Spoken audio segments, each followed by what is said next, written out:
Hello, my name's Lynn. Welcome to the next in our series of webinars on Level 2 Functional Skills Maths. In this one we'll be looking at the topic of averages. So that's going to cover the mean, the median and the mode.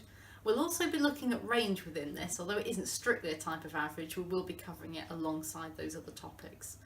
So the methods are quite straightforward for this, but there are some questions where you need to think a little bit outside the box in terms of rearranging your formulas, calculating things in what I might call the backwards.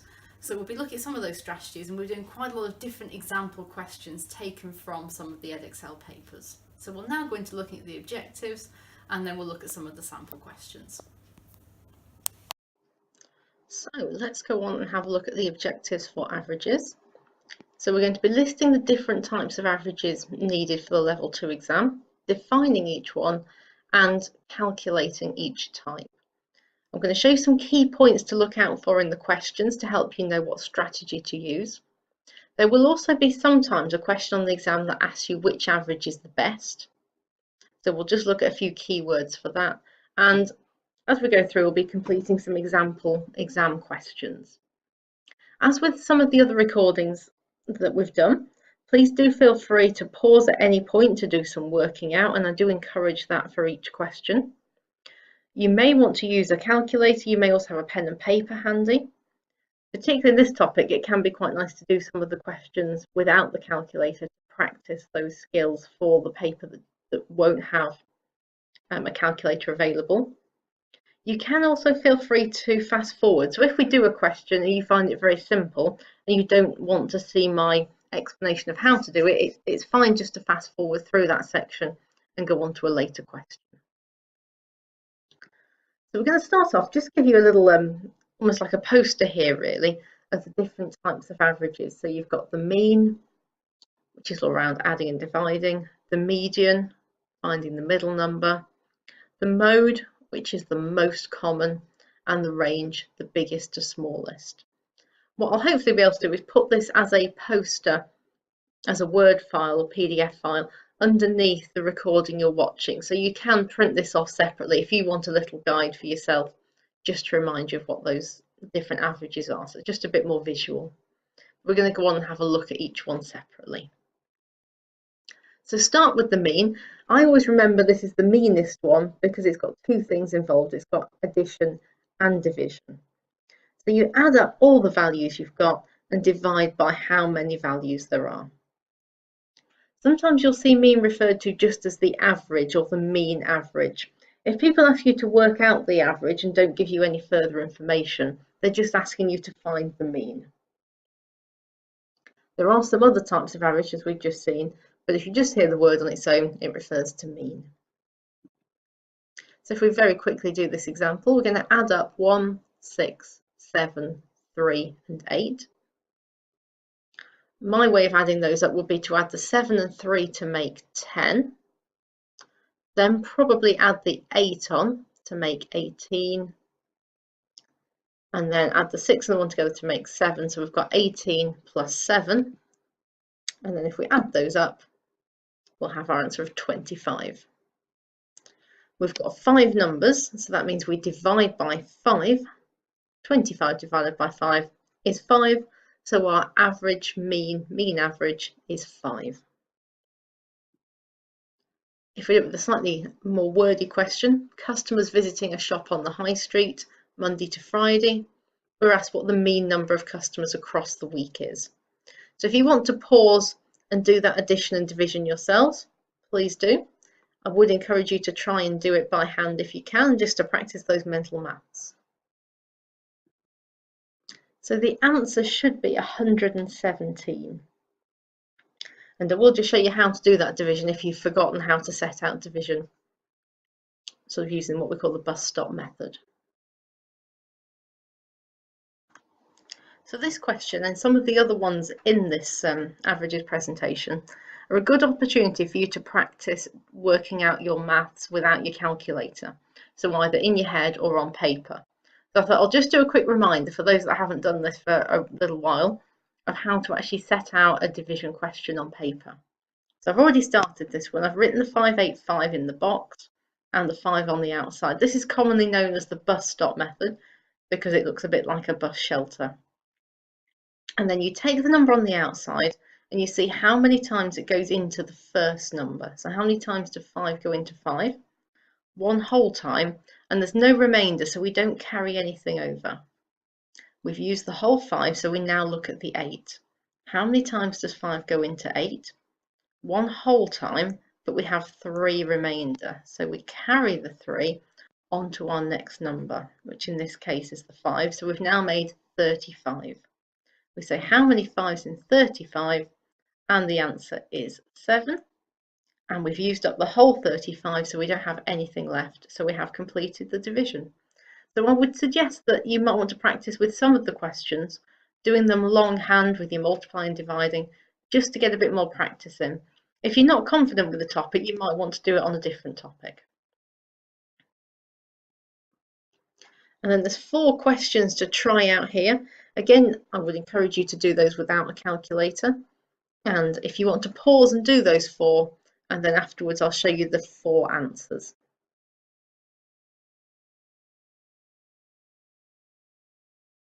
So the answer to question A, 5.2, so it is a decimal answer, and that's fine. Sometimes you'll perhaps want to round the answer. If it's just 1 or 2 decimal places, I would just keep it as it is.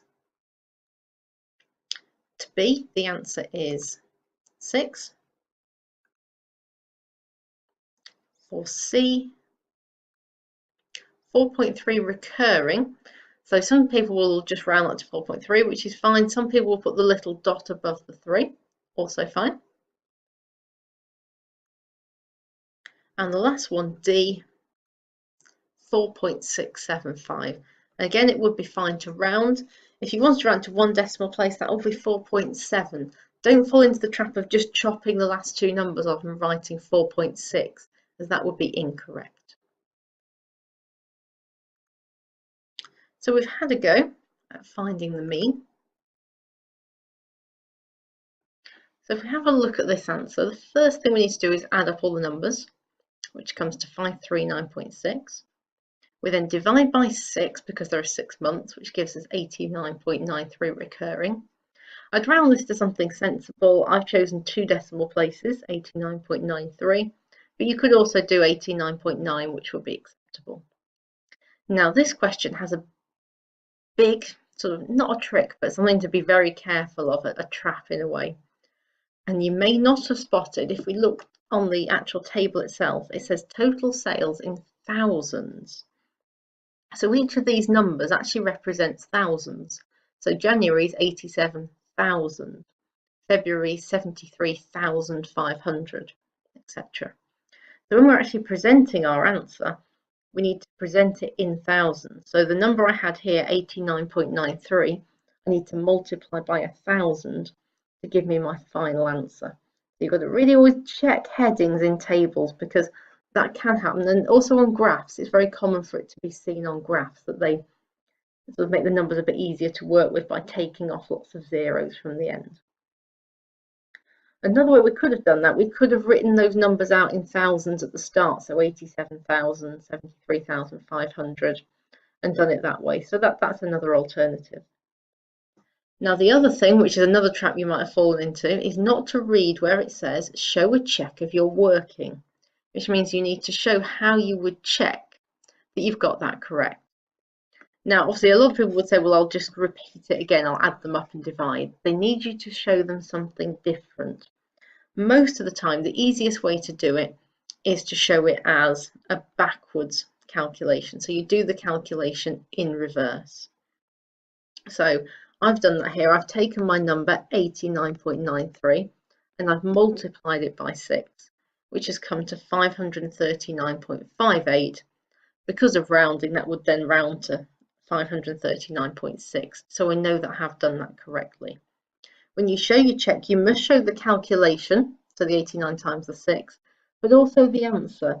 And of course, why not check the answer? Because if you have made a mistake somewhere, that will help you to check. Another way of doing a check is to round your numbers, so perhaps rounding to 90,000 and multiplying that by 6 would be another alternative. So always look out, there'll always be 2 or 3 questions that will ask you to show a check. And if you don't do that, you won't get that 3rd mark. So a few sort of traps on that question. You do have to be careful to read things very carefully. Have a go at this question. Again, pause at this point and then we'll have a look on the next screen at how to answer the question.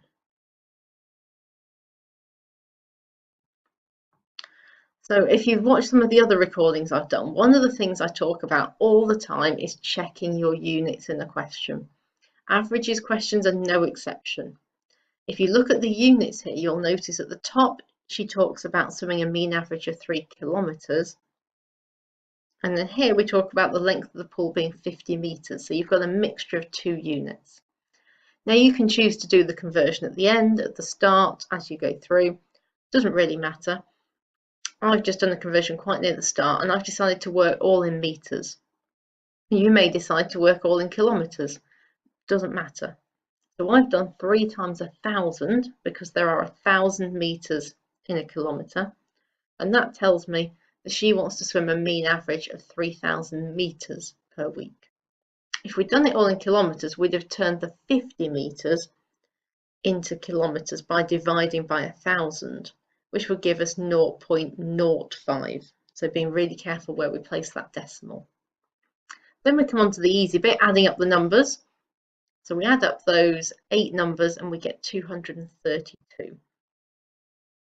Always good to do the adding up twice just to make sure you're not making a silly mistake. Now this is where you can again change your method. There's lots of methods for this question. And on the next screen, we'll just quickly cover a couple of the alternatives. So at this point, I've now decided to convert it into metres, but I could also do that at a separate point. So I've multiplied the number of lengths she does by 50 metres because each of those lengths is 50 metres, which gives us 11,600 metres, which is the total distance she swims over that whole period. We then need to find the average, and we need to always read the wording of the questions. It's per week, not per session. If it was per session, we'd divide by 8. Because it's per week and there are 4 weeks, we'll divide by 4. And that gives us 2,900 metres. We must always answer the question. The question is, did she swim that average? So we need to answer no. She swims an average of 2,900 metres per week. If I'd wanted, I could convert that to kilometres, divide by 1,000 to give me 2.9 kilometres per week. Doesn't matter which way you do it. If we do all of that, we'll get the full 4 marks. So on this screen, this is what the actual answer sheet looks like.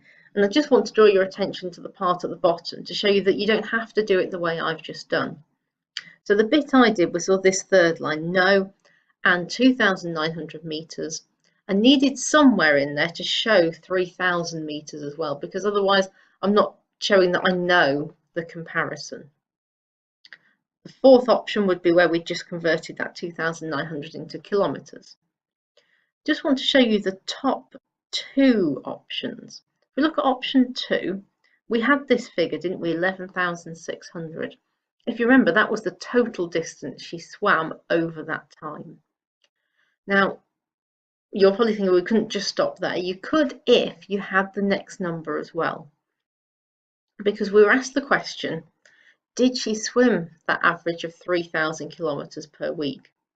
So what you can actually do is work out what that number would be. So if she swam 3,000 kilometres per week over 4 weeks, 3,000 times 4 would be 12,000 kilometres. So we could say if we know that she swims 12,000 kilometres in total, then we know that she's achieved her target. But you have to have both of those figures on to be able to do that comparison. Now, if you took that method a step further, you could actually work out the number of lengths she needed to swim to achieve the target. So for 3,000 metres or 3 kilometres, we could do a division, divide it by 50 because there's 50 metres in a length, to say that means she needs to swim 60 lengths in total to achieve her target. We could then work out the number of lengths she's actually swum. So by using our numbers down here, we can say by adding up all of those lengths, she swam 58 lengths. So we can multiply it by the 50 metres to say how far she swum in total, that 2,900, which is a number we'd worked out anyway. So we've got here the answer 1, 58 lengths is what she actually achieved, and she needed to achieve 60 lengths. So actually all those components are in there somewhere. It just depends which bit you want to focus on for your answer. All of those are all acceptable versions of that answer. Here's another question for you to try out. So it's a bit of a comparison question. 3 marks. Have a go, pause the video, and then start again when you're ready. So it's asking us who has the better average. A bit more straightforward, this question. There's no traps in it. We know Amra's figures, so we need to say what Lucy's are. So then we're going to add up those 6 numbers and then divide them by 6. So once that's done, you should get a result for Amra, which gives you, Lucy, which gives you 18,294. So that would be Amra's mean. And so you could confirm that by doing a different method. So we'll just see how we present the answer. Who has the better mean average? You do need to actually say whose is better. So in this case, a better one would be a higher one because we want to sell more. So Amra's is 19,000, Lucy's is 18,000. So we'd say Amra would be best. If we look at the answer in the middle, it's Amra and 18,295.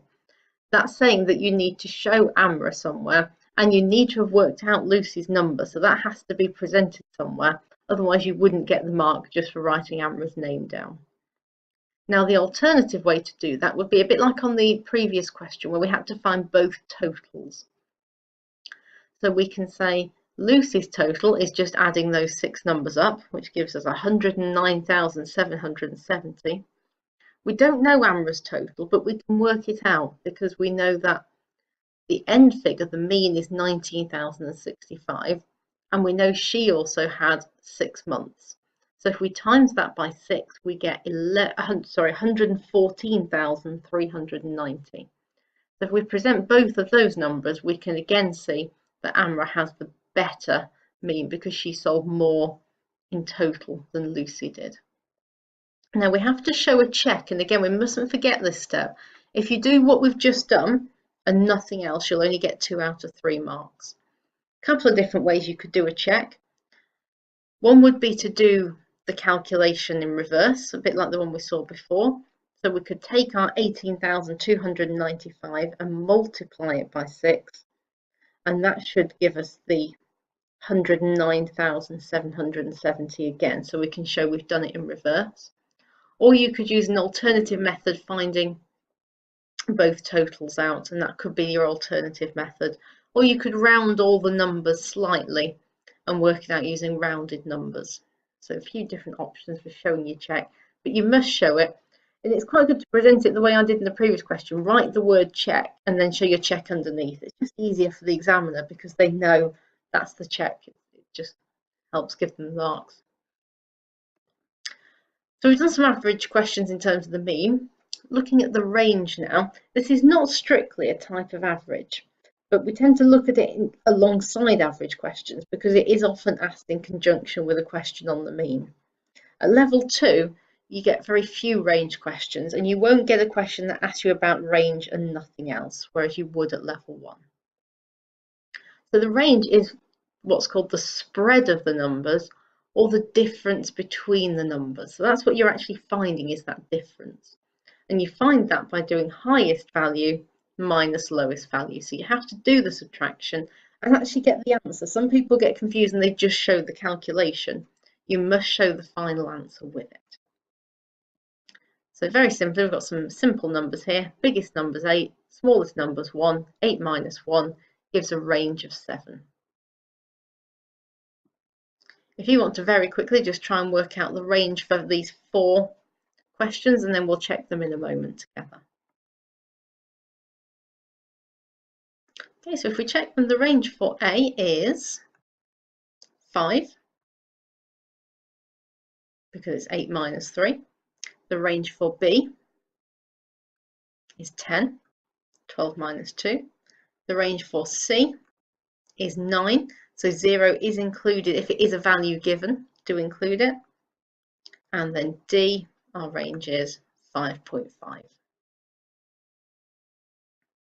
So hopefully you got those right. We'll have a look on. So this is another question about range where it's combined with the mean. As I said, you won't get a question just on range alone. So I'll leave you to have a read through this question, try and work out the answer, and then we'll have a look on the next slide at how I would work it out.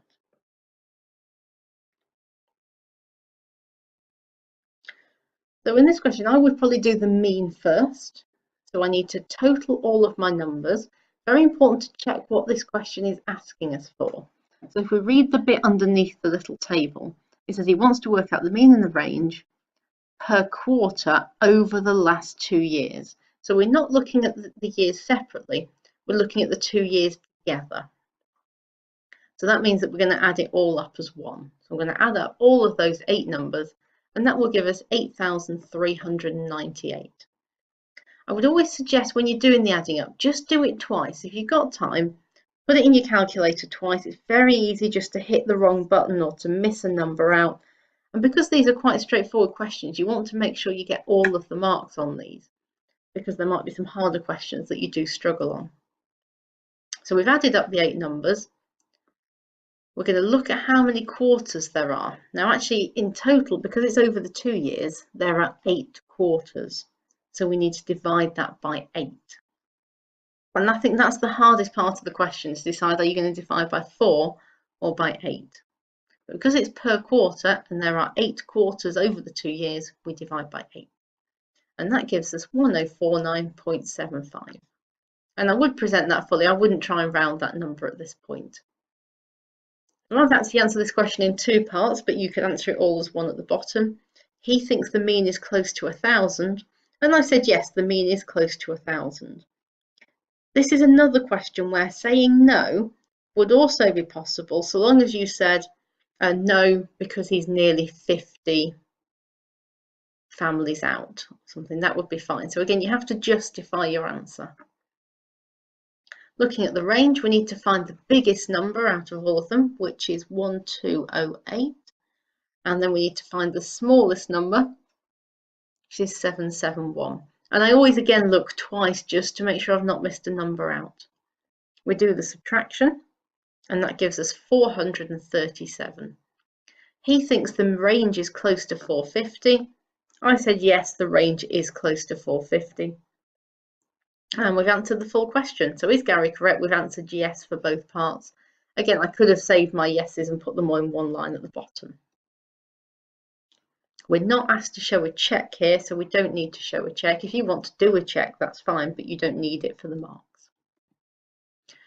And here we've just got the long mark scheme here. And I'll just show you what they're looking for. So in terms of if we look at the very bottom at the top line, yes and 1049.75 and 437. And they have allowed you here to do the rounding of 1049 to 1050, so that is allowed.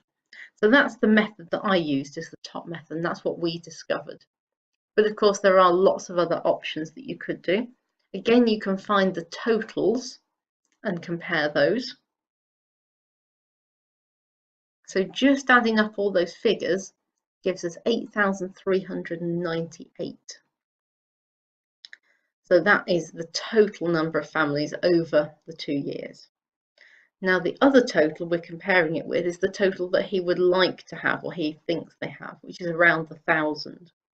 So if we times 1,000 by 8, we get 8,000. So you can compare those two figures. Are they close in line to it, saying yes, 8,398 and 8,000. So you needed both of those to do the comparison.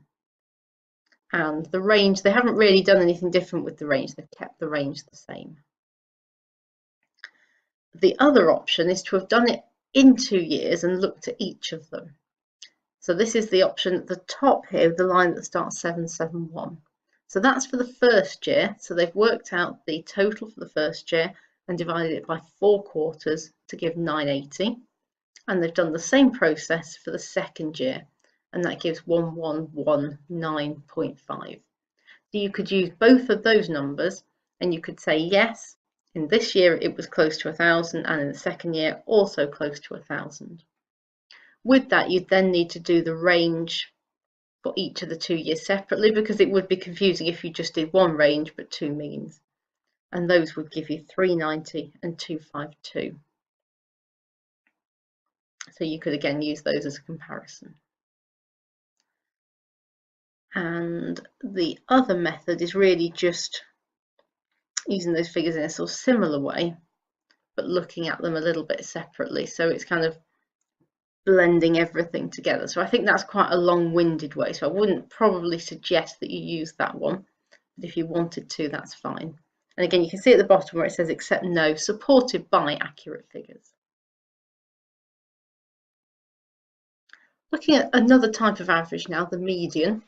Don't tend to get a lot of median questions on the exam, but it is worth knowing about just in case. So the median is like the medium number. So I always think they sound the same, median, medium, because medium is the size in the middle. So we have to find the number in the middle. The key to doing this is to make sure your numbers are in size order before you find the middle one. A lot of people forget that step. If you've got two numbers in the middle, because you have an even number of values, you need to find the midpoint between them. Sometimes you can look at them and see it. Other times, if they're a bit tricky, add those two middle numbers together and halve them to find the middle point. So as an example, these simple numbers again, I'm going to put them in order, and then I can easily see that 6 is in the middle. Now, if you've got loads of numbers, what people tend to do is to cross them off one at a time. So they go one from the left, one from the right, one from the left, one from the right, until they get to the middle value. So if you want to try it with these numbers, you can pause here and then we'll carry on the next slide and I'll show you what the middle point would be. So here's the numbers in order. And if you're copying them down and writing them separately, I always suggest counting how many numbers you started with and then counting that you've written down the right number of values. Again, easy to go wrong there. Once they're in order, we can see the middle point will be between the numbers 22 and 28. Some people will just be able to say what that value is exactly anyway. They'll be able to say, well, halfway between 22 and 28 is 25.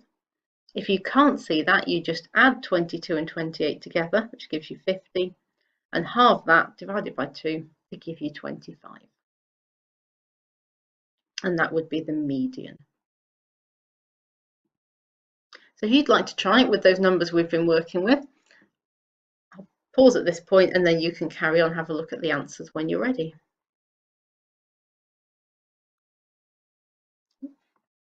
So the answer to question A is 5. It's in the middle. Don't forget to have put them in order. The answer to question B is 6. To question C is 4. So that's one where you've got an even number of values, so you had to find the midpoint. And to D, also an even number, 5.4. So that was the median. Now we haven't got any specific exam questions to try on the median, but we will have some mixed questions later where you can try it again. The other type of average that you may come across is mode. Another word for mode is modal. So if you see either of those, they mean exactly the same thing. And I think of mode, the mo of mode, being the same as the mo of most. So mode and most is how I remember it. And it's the most common number. She comes from the French. If anyone speaks French, I'm not sure if I've translated this exactly right, but la mode is to do with being fashionable, to be popular. So it's the most popular number. The number you're going to see the most often in the bar chart is going to be the biggest bar, etc. You can have no modes. There may not be a number that occurs more than any other number, or you can have 2 or 3 or more modes. It depends on how many values you've got. So, more values, you're likely to have multiple modes. So here's our numbers we've seen again. We can see obviously that the mode will be 5 at the top because there's more 5s than anything else. In the bottom set of values, there's no mode because nothing occurs more than anything else. So if you'd like to try it for A, B and C, pause here and then carry on in the next slide. So we'll check our answer for A, and that will be 3, more 3s. For B, it will be 1, and for C, 17 and 22, 2 modes. So that's our mode questions. As I say, you won't just get a question that asks you about mode, but it might be combined with other types of average. So it may ask you to find the mean and the mode and compare them. Another question that they sometimes like to ask is to find the difference between different parts. So just want you to have a go at this question where we're asking what's the difference between the modal number 2017 and 2018. So if you want to pause and then carry on when you're ready. So if we'll have a look at 2017, the number that occurs more than any other one is 12. In 2018, the number that occurs more than any other is 17. We're asked for the difference, which means we need to do a takeaway. Find the difference between 12 and 17 by doing 17 minus 12, and the answer is 5, so the difference is 5. So we've done all our standard types, they're quite straightforward. The only time you can fall into a trap is when the question's about frequency. Now this doesn't come up very often, but it is worth knowing about, because if you can spot it, you can avoid a problem.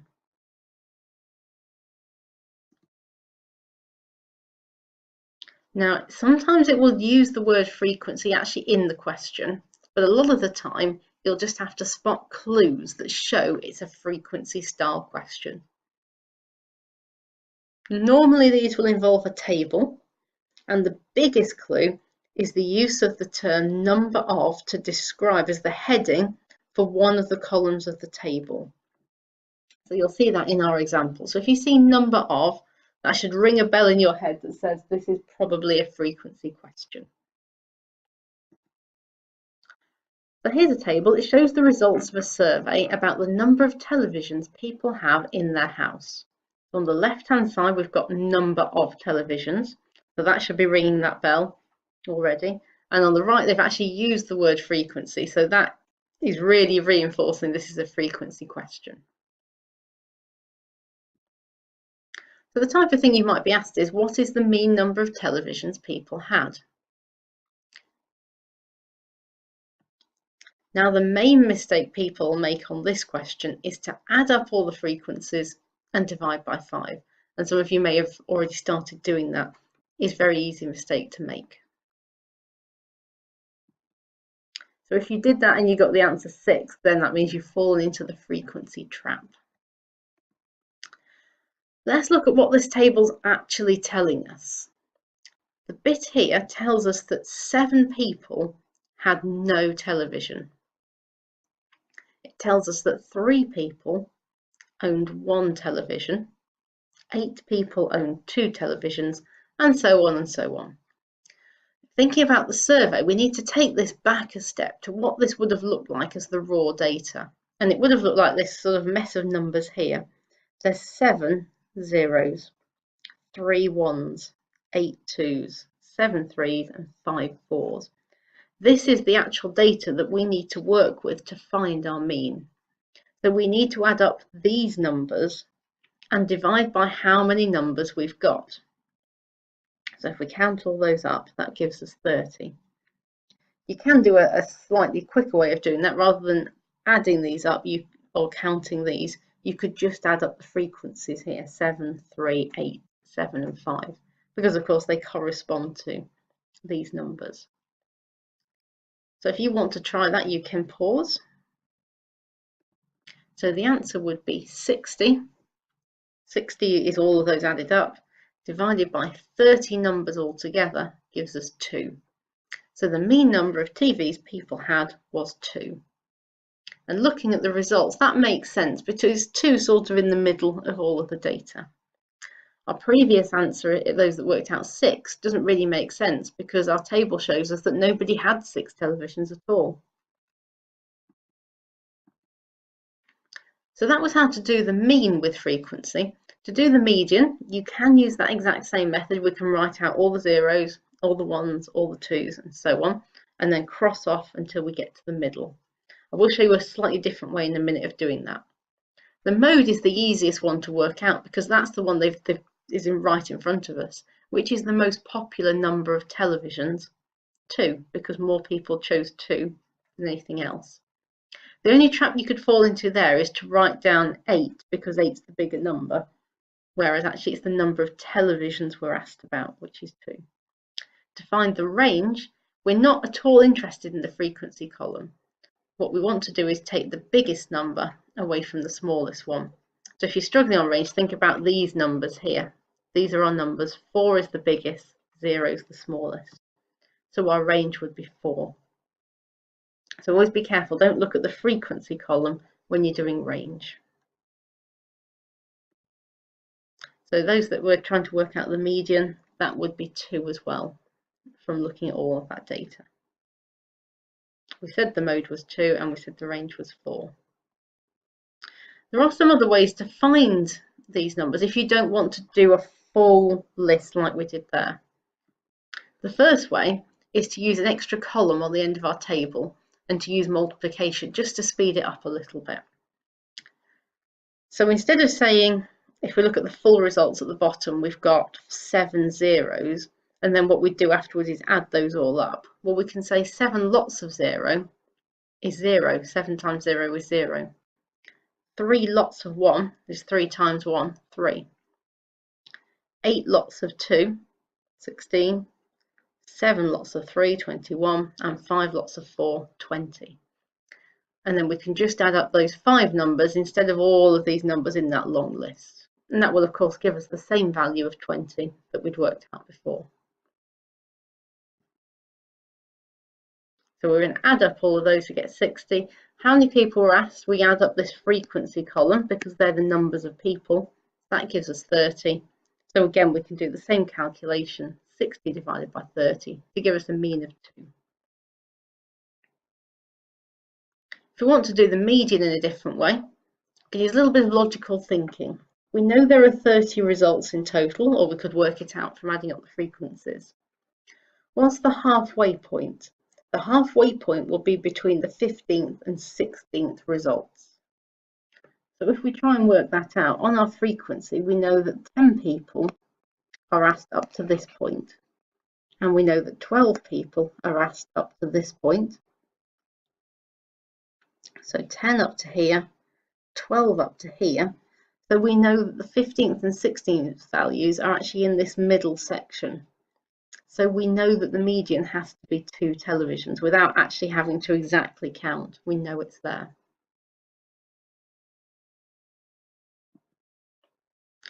Always ask yourself if your answers are sensible. The mean, median and modal values cannot be vastly bigger or smaller than the biggest or smallest values in your set of results, because it wouldn't make sense. Now we've done the sort of more straightforward type of questions. This is another type that always throws people, always catches people out. You'll see that if you do the practice online test, there's one of these questions, and I think I've only ever seen a couple of people get it right first time round. I call this the backwards mean because it's all around calculating what result is needed to achieve a certain type of mean. So they'll give you a mean in the question and ask you some other information. To do this question, again, there's a few different ways of doing it. I'm going to show you what I think is the easiest one. And that's to think back to the basic mean formula. And I've actually written it as a formula here, but I think that makes it easier to understand. So the mean equals the total of all your values divided by the number of values or items that you have. So that's what we've been using all along. But if we use it in this format, this should help us with some of our working out. So we're going to use this example question to do it. If you want to pause and see if you can get this right before we look at the method, please do, but otherwise we'll go through the method first. So Tom has got to complete 8 assignments for his business course. To get a distinction, he needs an average of 75% or more. He has done 7 assignments so far and his average is 74%. What's the minimum score he must get on the last assignment to get a distinction? So if you want to try this yourself, please pause. Otherwise, we're going to have a look at that method. So we need to just work out first what we're trying to see. We need to see what score he needs to get on the 8th assignment in order for when you total all of those scores up and divide by 8, that number has to be 75% or more. And it usually with these asks you for the minimum it can be, because obviously it could be a lot higher and you could get a much higher average. So they usually ask you for the minimum score or the minimum number or the minimum amount, whatever the question is. Normally I do these in 2 sections. So first of all, I work with the current information of what he's done so far. And then afterwards, I'll work with the information about what he needs. So if we look at our basic formula again, we've got mean equals total divided by number of items. And I'm going to fill in what figures we have based on the current information. So currently his mean, his average, is 74. We don't know the total of all the 7 assignments he's done, but we do know that he's done 7, so that's our number of items. We don't know the total, but we can find it very easily by using some formula rearrangement. If you've already done the formula webinar, you'll understand how this works. So to find the total, we need to take the 7 from the right-hand side to the left-hand side to leave the total on its own. We do that by multiplying the 7 by the 74. So we do 7 times 74, which gives us the answer of 518. So that tells us that the total of all 7 assignments added up is 518. So we're going to put that answer to one side for a moment and we'll use it again in a second. We then look at what he wants to get. So from his 8 assignments, so now our number on the bottom is 8, he wants to get an average of 75%. Again, we're going to work with the minimum he needs because it could be bigger, but we don't worry about that. We just worry about the minimum. Again, we're going to find the total.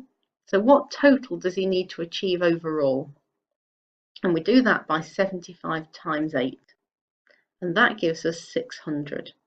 So we need to achieve 600 as our total in order to then get an average of 75%. So if we subtract those numbers, that will tell us how many more points, marks, in this case percents, he needs to get on his final assignment to then achieve the average he wants. So if we subtract 518 from 600, we get 82. So he needs to get 82% on his final assignment in order to get an average overall of 75%. So that's what I call the backwards mean. Again, there are a few other methods, but they mainly seem to be a little bit more trial and error, whereas that one will always get you the answer in a fairly set way. Although it seems a little bit long-winded, we're doing 2 sets of working out. It does give you that answer. So if you'd like to have a go at this one, very similar question, so you can use those same methods and have a practice. We want to know what score John will need to get on his next assignment. So if you'd like to pause, we'll have a look at the answer in a second.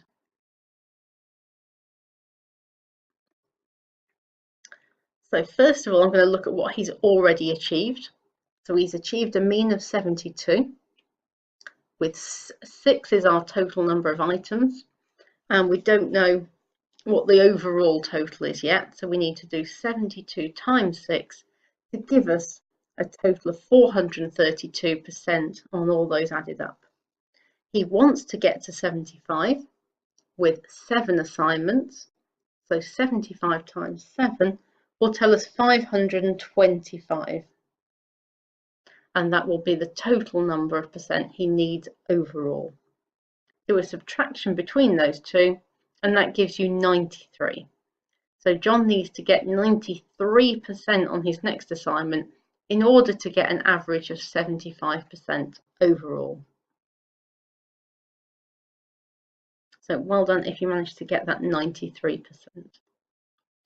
We'll try another of these questions now. This one's the same method, if you like, but some different sort of story behind the question. So have a read through, have a go at the question, pause the video, and then I'll explain the answer in a second.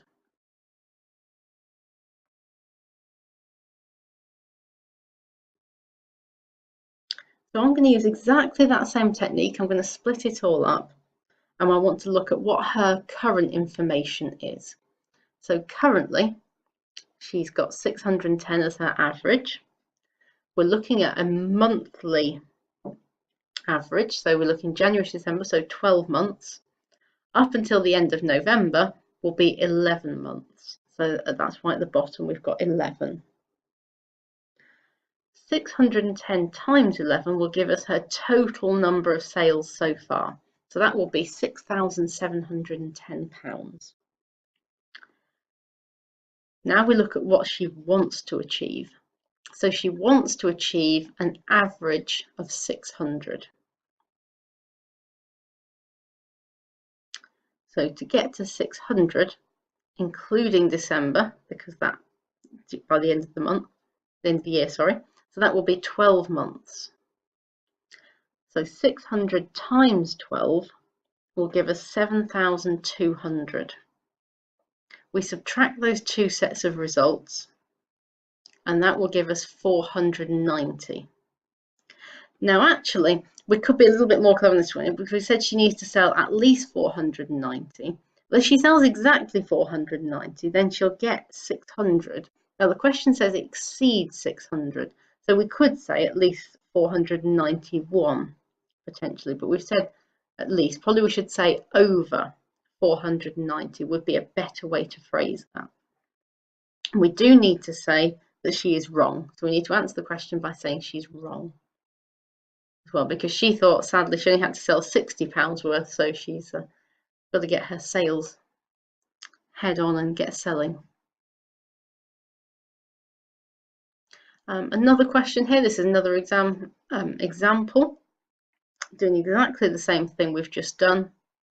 Have a go, pause the video, and we'll have a look on the next screen at what the answers would be.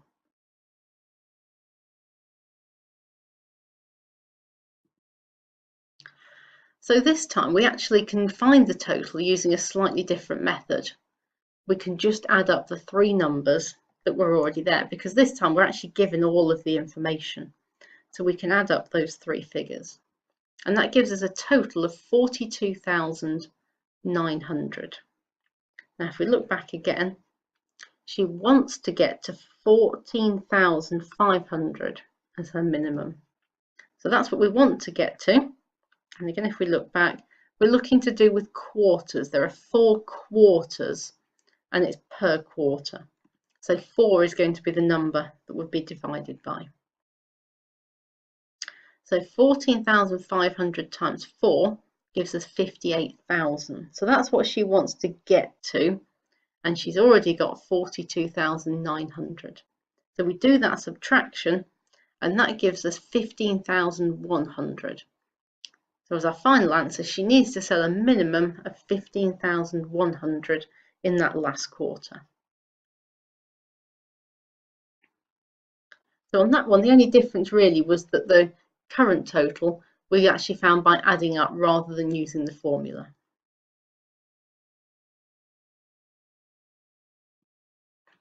And here is one other one to try. So again, you can pause here and then carry on. So again, on this one, we want to find the current total, and we can do that again in this case by adding up the values from Monday to Saturday, and that gives you 8,550. We then say what we want. We want to get to 1,500, or that is our maximum, I guess, in this case, so slightly different, but maximum. That's over 7 days, so we need to times it by 7 to give us the total that she can have, which is 10,500. We do the subtraction, 10,500 minus what she's already had, which gives us 1,950. So that means she can have a maximum of 1,950 calories on Sunday to still achieve the mean that she wants. Some other type of average questions ask you to make a comment, a little bit of English skills really. So it's all around making a statement about the information you've got. So we'll just see a couple of examples of this. So you might be shown some figures or work something out and then be asked to make a comment. And sometimes people can be a bit confused about what sort of comment to make. The style of comment they're looking for is something like the mean is increasing each year or decreasing, or the range is greater in 2018 than in 2017. The mean shows the height of people is increasing over time. That's the sort of thing they're looking for. Basically, you're looking to state what the overall trends are based on the maths that you're given or that you've worked out. So what generally is it showing?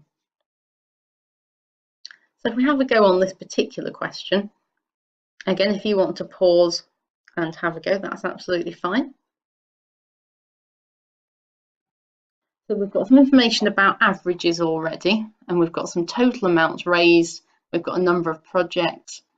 She calculates that the average amount raised per project was 1088. She's made a statement. We need to say if it's correct. It's a little bit different, this one. This is almost them giving you the statement and you checking it, but it's an example of this style of question. What confuses a lot of people here is that actually there's not a lot to be worked out, because the total bit has already been done for you in this particular question.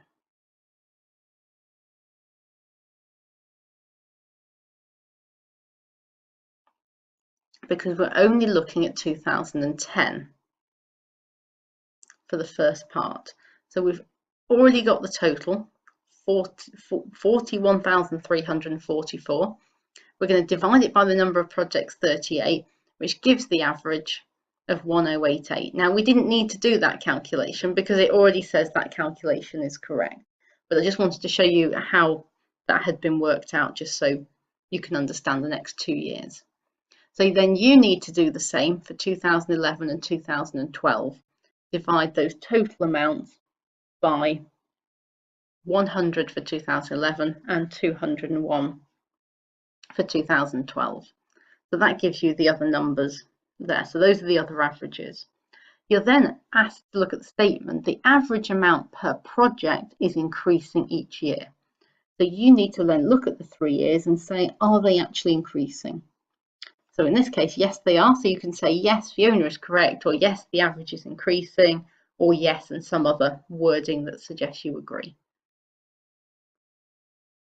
So if it was the other way around, if they asked you to make a statement about the amount, you could say the average amount raised per project is increasing each year. So that's the kind of statement you could make. Final point is just where we're doing a comparison. And again, it's a bit like doing a comment. So sometimes in the comment, you'll do a comparison. But sometimes people lose marks here because they aren't quite sure what they're looking at. And these next bullet points here are very useful things to either remember or write down, because it's often around questions of which type of average is most suitable for a purpose. So things to consider: range is a measure of consistency or variation. So a smaller range shows greater consistency, and that's a really key point. So any of these type of questions, that's a key point to say and remember.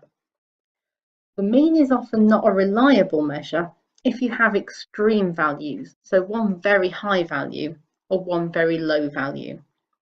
An example of that would be wages within a company. So you might have 10 employees all earning a similar wage, and then the managing director who's earning maybe a double their wage. So if you worked out the average, that managing director's salary would pull up the overall average and would make it seem as if people at the company earned more money than actually they generally do. if you're doing a comparison, then always use the word than to compare between them. So it's greater than this number, or smaller than, or better than. So that's just a little bit of the background to help you understand what sort of things they're looking for in these questions. So I've just shown you one here, and we've got the example that we're working out. The table shows information about the percentage of trains that arrived early or on time at Coaster Station.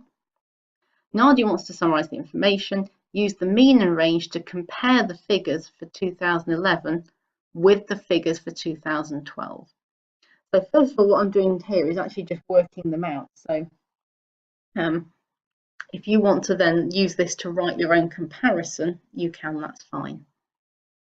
So we're going to find the mean and range for each year. So the mean for 2011, we're going to add up those four numbers, 351, divide by 4, gives us a mean of 87.75. The range is, remember, the biggest take away the smallest, 89 minus 86 gives a range of 3. The mean for 2012, add up those four numbers, 351, so we're noticing it's the same. There's four numbers as well, so that's going to be exactly the same. And the range is 91 minus 84, a range of 7. So we've actually found them, but we have to do the comparison words now. So I've just summarised that information again. So 2011, the mean was 87.75, same in 2012. The range in 2011 is 3. The range in 2012 is 7. So we can actually say, this is just what I've said, you can say it differently. The mean for both years is the same, but the range for 2012 is greater, showing there is less consistency in the percentage of trains arriving early or on time. So because there's a greater range, it means that there's less consistency, or there's more inconsistency, however you want to phrase that. Or you could say that 2011 is more consistent in terms of the percentage of trains arriving early or on time.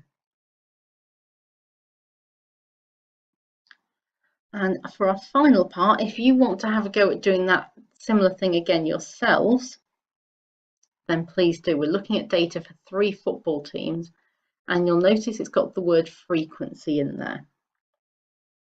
So we're asking you to find the mean, mode and range for each team and write 3 comparative statements about the performance of the teams. So if you want to pause and have a go, please do. So this is just team 1. Now, remember I pointed out that word frequency, it means we can't just add up 4, 7, 4, 3 and 2. We've got to work out the whole thing. I've chosen to use that multiply method, but you may have chosen to write the numbers out in full. So I've done 0 times 4 is 0, 1 times 7 is 7, and so on for the other 2 values.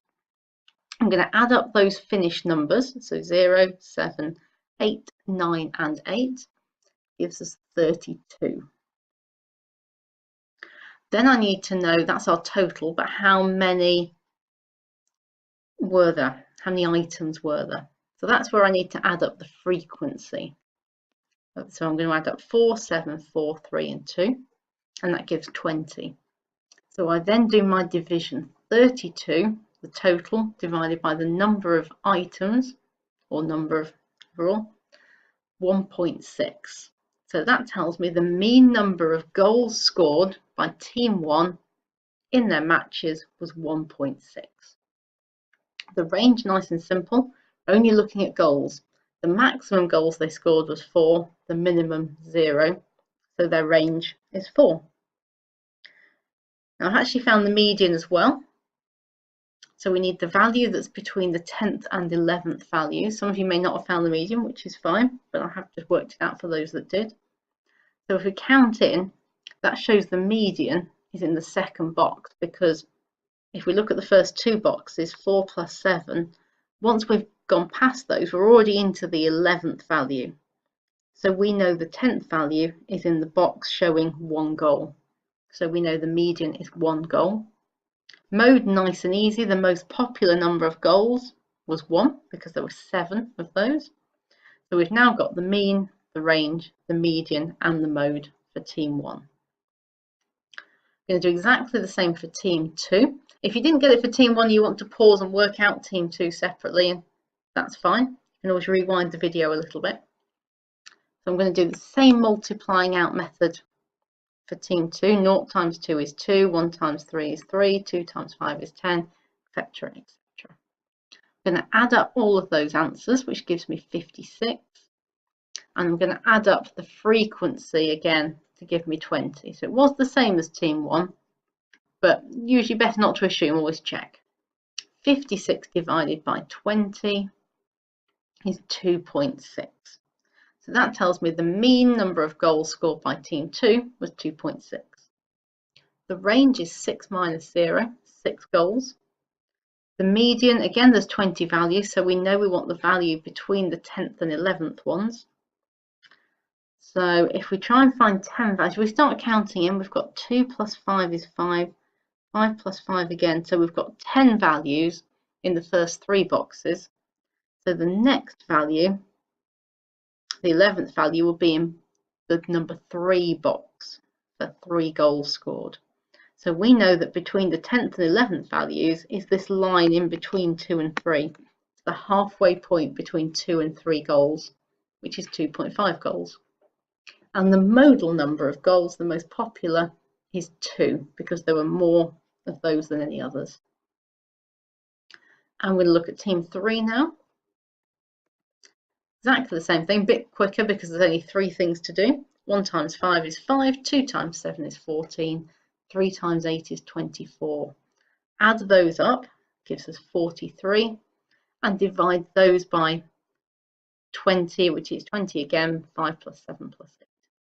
This gives us 2.15. So our mean number of goals for team 3, 2.15. The range, 3 minus 1, which is 2. The median, we need again between the 10th and 11th values.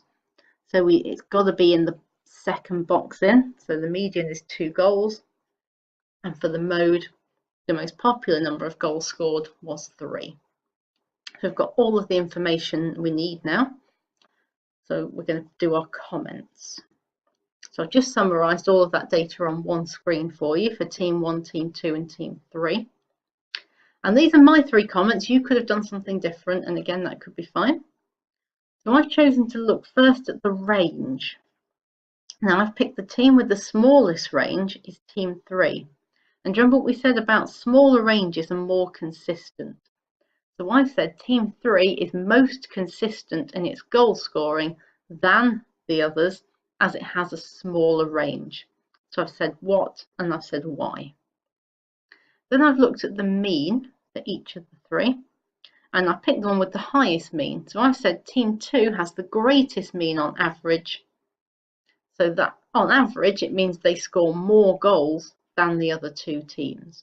So I said the what, and I've said my interpretation of that.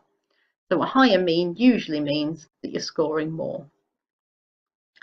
Then I've decided not to look at the median because I didn't think that would be a very good comment for this one. I've looked at the mode. So I've seen which has got the highest mode. I've said team 3 has the highest mode at 3, meaning it is more common for them to score a high number of goals in the game. And I probably would have finished that off actually with than the other 2 teams, would have been better to say the than, but I did miss that off. So there's my 3 comments. You could have done completely different comments, but remember that you need to say what it is that you're doing and what's your interpretation of that. What is the comment about it? So those are some of the average questions. You will always get an average question on a test somewhere, is one of the things you'll see. It might just be on its own. It could be combined with graphs, with tables, with comments as well. So just to make sure you remember what the different types of averages are, how to work them out, and to look for some of those traps that you could fall into. So we have the trap of the table being in thousands, not just normal straightforward numbers. We have the trap of frequency to look out for. And then other things aren't really traps, but just being careful to read the question carefully. So are you given some extra information to use, like the one with the swimming, it was 50 meters per length that we were looking at. mixed units in that question we had? Or are we only looking at 1 year rather than 2 years? So lots of things to just be careful of with those, but the maths side is actually fairly straightforward. All you're ever doing really is adding up, multiplying and dividing. Nothing fancy happening at all. So good luck with those averages questions. As I say, there'll be one on every test, so you can look at some other practice tests and have a go at those average style questions.